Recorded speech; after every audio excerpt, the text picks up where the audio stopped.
have it. One of me on the Apple Music country charts. And one of them's Beyonce. You can tell her we're coming for her.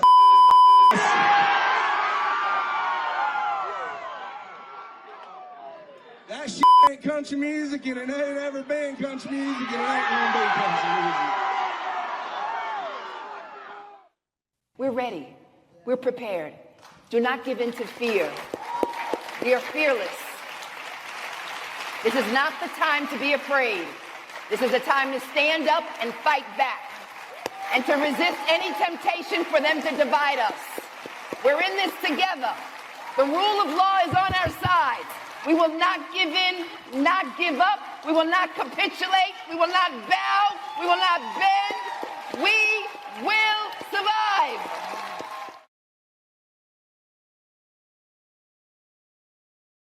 There's some clips I wanted to play, actually, since we're talking about narratives. Beyonce had the #1 country album of the year. She won a Grammy, #1, the best. And it made the Grammys change and add another category, right? That's because this is you set the table, and then we come and we feast at the table, and then we flip the table, and then we create the table because we are, again, source material. And then you're mad. It's like this whole affirmative action. You created this thing, you gave people these are the scores you need, this is what you need. And then when the Asian folk came and they did all of the things, you're like, oh shoot. Then you use the Asians to flip affirmative action, which benefited them more than us. And they sat and put themselves in their own, Anyway, let me put that over there. But country Western folk, the country music community, the CMA folk, are super mad at Shaboozey. They actually, I think they like Shaboozey. Shaboozey seems to be, I'm not saying he's Tim Scott, but I'm saying he sat there and let that girl talk about the Carters being and didn't say, just looked at her instead of correcting. It was live TV. You could have said something, sir. I'm going to put that over there. I know you're scared. Don't want your career like you would have one without. Anyway, but Beyonce has flipped it, and she did that on purpose because she's from Texas. Mm-hmm. And what you're not going to do is tell a woman from Texas that she ain't country. You better go ahead with that. Her and K. Michelle and all of the people out there who are country. And if you play a banjo or a guitar, baby, that's African. Right.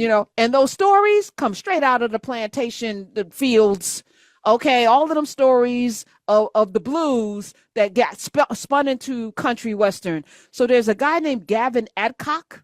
He's got cock in his name. So that means he must be all right, why do I think like this? I just cool it, Karen. Sorry, but it's right there. Adcock. He's got, anyway, he's a big penis. He's apparently mad. He's probably mad about Beyonce, whose music is still above his on the country charts. Y'all created these categories to separate music that you would pay money to and music that you wouldn't. You demonized Black people music, called it race music. You said it was going to make your white children want to do drugs and have sex with Black people. So you demonized Black music because it was making Black kids and white kids dance together and be together. So you created this chasm. You created these categories. You said, I'm going to pay people pop music money, and then the R&B is not going to get paid. And so we've been constantly battling. It's the same. It's music. It's the same stuff. Just like books. To go into a bookstore and see a Black section is, anyway, let me play this clip, and I want to know what you think about this, Renee. Okay. One of me on the Apple Music country charts. And one of them's Beyonce. You can tell her we're coming for her fucking ass. That shit ain't country music, and it ain't ever been country music, and it ain't gonna be country music. What an ignorant. Mm-hmm. Ignorant is the yes. What an ignorant person. So I had this discussion with somebody, and they were saying, just emphatically that Beyonce was not country music, and so I looked up what exactly does country music have to have in it? Does music have to have in it for it to be considered country? And it was, like you said, I think it was like banjo or so. It wasn't banjo. I can't remember what all the instruments were, but her music had that in it. The thing that I hear in this is that it's the same, and I hate to even reach back into this administration, but it's the same way the old, Secretary Brillcream is all like, we're going to take the politics out of naming ships. Changing the name of the ship is, I mean, the way they did it made it political. It's the same. This is the same kind of thing. It's the same. We're not doing that anymore. And by saying we're not doing that anymore, you are doing it. Does that make sense? Or maybe Yes. I'm just like, but it is making me crazy because they want to act like people don't see what this is. We're not Yeah. stupid. I was born at night, but not last night. You know what That's I'm right. saying? So it's annoying because it is so juvenile and grade school tactics that they think that given with delivered with their grade school sort of speak, and we're supposed to be, oh, okay, well, I guess you're right. No. Oh my What God. what do you what do you think they're afraid of, Renee? Because, it's music Mhm. is supposed to bring people together. Yeah. I was watching a documentary called Disco's Revenge. Nile Rodgers and Jelly Bean Benitez, who's complicated and put him over there. But there's a lot of Nile Rodgers in it. And I think about my childhood soundtrack. It was Donna Summers. Mm, Donna Summers was on the radio, like she was on the radio for like 2 years straight. It's like right. on the radio, and literally there was a song on the radio. Yep. Oh yeah, but it was, and then Michael Jackson, Off the Wall. I think that was a disco album. And you Mhm. think about Chic, Nile Rodgers, that actually was the soundtrack of hip hop.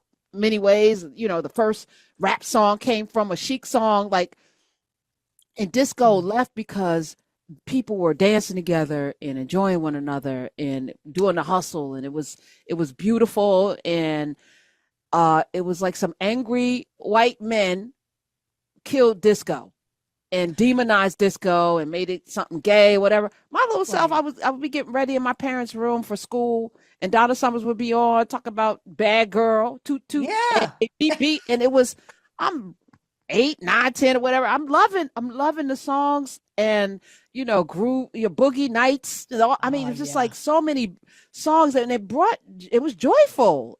And people were just mad that people were dancing together. Yeah, I saw I'm trying to remember what was I think it's the Bee Gees documentary How Deep Is Your Love? And they talked about their career and how they had sort of ridden that disco wave until all of a sudden it was this disco became a pariah. And Yes. in that it was almost like they hated disco so much, and they had a brother who was being featured as one of the interviewees. And he said something to the effect of, it wasn't the disco that they were afraid of and that they were rebelling against. It was Black folks taking on roles that they did not feel comfortable with because they didn't feel like they should be in those positions. And that was what caused all of the ire because it was outsized. He talked about an event in Chicago at wherever the Cubs play or whoever. And they were doing this event and everybody had to bring a disco record. And it just devolved Yeah. into this Yeah. horrible thing. People ripping up chairs and all stuff. What? Over disco? No, that wasn't about disco. It was about something greater That's that right. was, called disco. But look at the delivery system. I think it was a radio disc jockey Yes, it that was. created this whole campaign to kill Mhm. disco. Yep, And the Bee Gees, I need to watch it. Smith said it was really good. How it can you mend a was. broken heart? I'm gonna have to check that out tonight. But Oh, okay. you think about, and we should watch these documentaries to remember Mhm. every time there's any kind of liberating spirit, even if we talk about hip hop, there was something going on in hip hop when You Headed for Self-Destruction came out, and it was KRS-One, it was Chuck D, it was Poor Righteous Teachers, Leaders of the New School, and we're learning actual history. I mean, KRS-One is breaking it down, and you got the 5% Nation coming, like Rakim. There was so many ways in which we were coming together and also challenging our community to be better. And then here comes this gangster rap. But it wasn't just gangster rap. It was the commercialization. It wasn't just Cop Killer and F the Police. It was then the debauchery that was in all of the bitches and the hoes and all. That came later because that first iteration of hip hop did not tolerate that kind of behavior. Who you calling a bitch? It was like Sugar Hill Gang and all, and Curtis Blow and okay. I'm sorry. Did I go too far back? No, Curtis Blow. I mean, when he was talking about Curtis Blow, he was talking about some things, and then it was, Grandmaster Flash and broken glass everywhere, people pissing on us out. I mean, even that, don't push me because I'm close to the edge. Like, even that was storytelling at its height. It wasn't glorifying. Yeah. It was storytelling.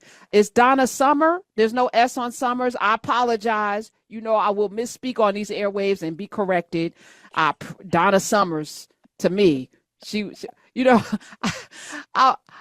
MacArthur's Park still has me in a chokehold to this day because I'm trying to figure out why somebody had the cake out in the rain. I don't know what that song was about.